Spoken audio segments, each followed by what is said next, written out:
So I want to back up though the Alameda Theater when you were playing over there at the theater in the Come 40s again? at the Alameda Theater in the 40s. Yes. How long did you only play there that one time, or did you play there a few times? No, I only sang one time because it was one time for one artist from San Antonio every weekend. Oh. It was every Saturday, and then another person they picked up Saturday, and another one, and Rita Vidaura. You don't remember all those singers because they were a long time ago. I remember the names. I mean, I know the names. The names, yes. Uh-huh. So you knew her, of course. Yes, and they had a girl that used to play piano for everybody, and they sometimes hired a little band. Mm-hmm. Eva Garza, she was older than you? Come again? Eva Garza, she was older than you, right? Who? Eva Garza, didn't she go to Lanier? Eva Garza, she was from San Antonio? Oh, Eva, no, she was older than me. She went to Lanier, I think, too. Yes, she was older than me. Yeah. Yes. She wanted to live in Mexico because she married somebody in Mexico. Mm-hmm. Uh-huh. I used to see her, I used to know her sister. Mm. Mm-hmm. Yes. Very different than her sister, older sister. Mm-hmm. Yes. Mm-hmm. So tell me, I guess, about the part. How did you get involved in the book? Sorry, behind me. In the what? In this book. Oh, because she was the beginning of the folk singer in the south of Texas, and there weren't very many. And she used to go into tours, but tours meant just to go to Corpus Christi, to Brownsville, to the little towns around, like Circus then. That was their entertainment for the Hispanic people. The workers. So she was recognized as one of the beginners to sing by herself with a double guitar. And so we were very young, my sister and I, when she met my mother and father and us.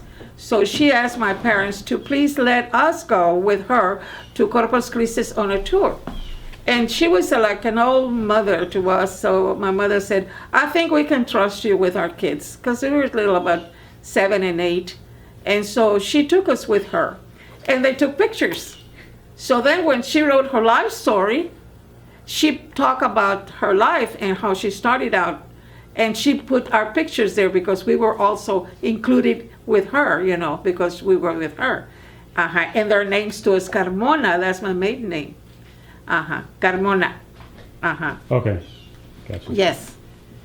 It's very rare because there are not many Carmonas except in the Philippines because of the Spaniards and Spain, but not in San Antonio. Now there might be more, but in those times it was very rare to have a last name Carmona. So we were Carmonas. Mm-hmm. So did she take you around town, or you did go out of town with Lydia? We went with her, and she took care of us like a mother. How long? What year would that start in? I don't know. It must have been 40s? 1941 or something like that, because I was about maybe 8. I was born in 1931. So it must have been about 8 years, 7 years, because she was younger. My sister younger than me 1 year. Mm-hmm. Yeah, she already had been recording. I think she started recording like in the late 30s. So she already had a recording career and everything. Yes. Yeah. She was very famous. Yes. No opportunities for you to go to the studio with her or anything? Nothing? No. No. No. The one I knew, Rosita Fernandez, I knew her. She was a singer for many, many years as a San Antonio singer. But I knew she knew me. And she knew I could sing and everything, but there was something like a jealousy between her and I, so we didn't get that close. But anyway, we were, nice, casually with talking when I met her and all that, when I saw her and Jimmy and all that. Mm-hmm.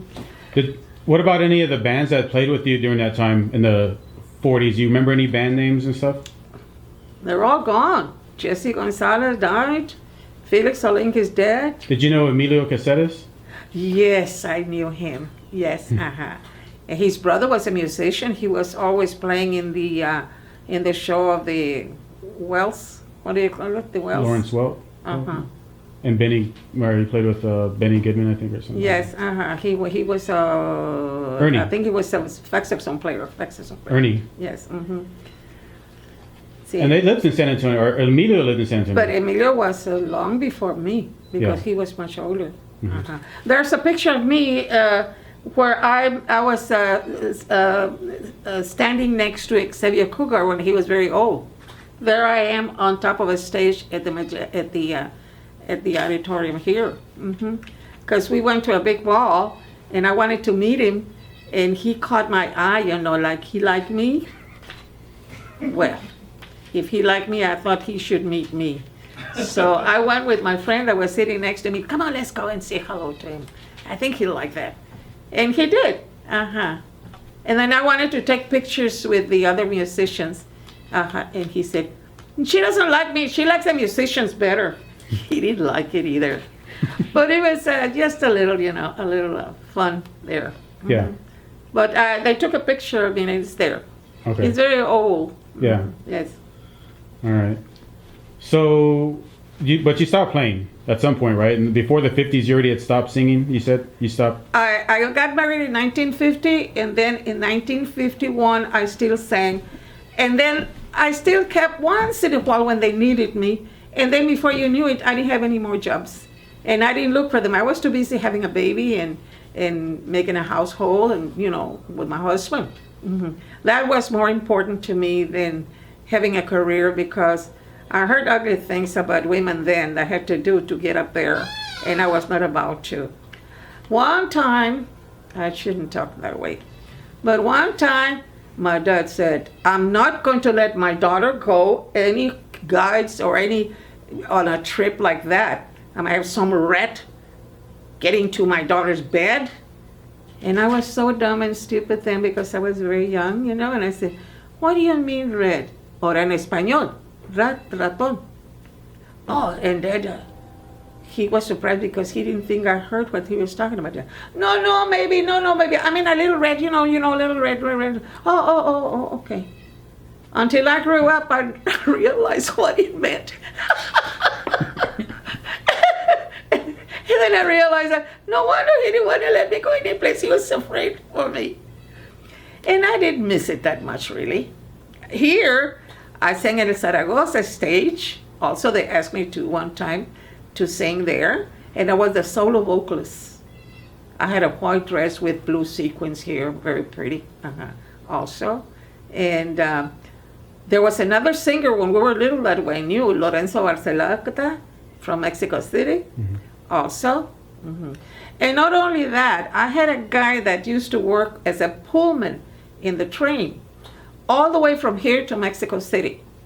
And over there, they were making the music for an orchestra, just the music to accompany the singer in my key, because I was como se dice, contra alto. And so I used to tell him, get me this song, find the music for the orchestra. Because I was always singing also with not only in nightclubs, I was singing with big bands. So I had the music, here, with no rehearsal, let's go. We didn't have to worry, and the guys were good at, playing by ear, and then you had to read. So he was the one to buy me a whole bunch. I used to pay him, to get me my music. Yeah. When my sister married a musician also, they went to live in Las Vegas, so she asked me if I wasn't going to sing anymore. It was years that I had it. So I gave her all the music, and I don't know what happened because she kept on singing, and then she died last year. And so right now, I cannot go digging because my nephew that's left everything is selling everything. And he's going to want to sell me things. What do I want it for? There's no bands like then. Yeah. Like then, no. No. It's just different. No, that music is no. Nobody plays music like that. Yes. So, Oh, you put. don't take my nose on the side because I have a very bad profile on my side. My nose are not very pretty. I think it's beautiful. Okay. You pick up on it. So that's the way it is. Did you see the picture here? Yeah. Yeah. Yeah. When we were little? Mhm. Yes. One part is in English and one part of the book is in Spanish.